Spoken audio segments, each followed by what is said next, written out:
I visited Morocco twice in my 20s, largely because I love Arabic music. Spoke French, learned Arabic, learned to recognize and respect and participate in the culture and the traditions around them in places like Marrakesh and Fez and Tangier.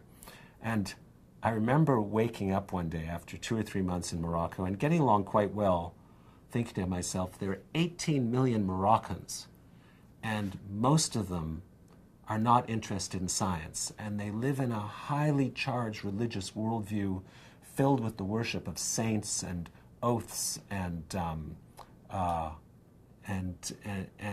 religious obligations and portents and entrails and birds and a whole pre-industrial mythopoeic world. And so that was my first blast of foreign culture and recognizing that people are really different. By the time I hit my 30s, I wanted something even more difficult and even more scary, and I got it, and how? I went to northern Kenya. Now, what most people think about Kenya is Karen Blixen and Meryl Streep and Robert Redford, and that's southern Kenya.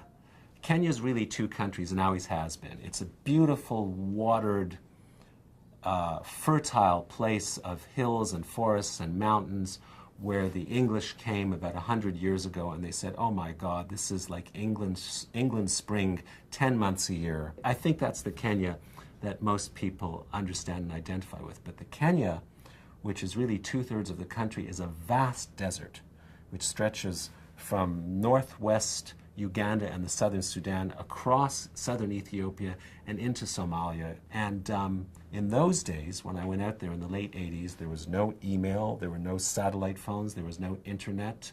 And when you came down from Mount Kenya and you entered the little way station of Isiolo, which should remind people of that bar scene, that first bar scene in Star Wars, where you have just all sorts of incredible creatures. That's the kind of meeting point between pagan and Muslim and settler and African.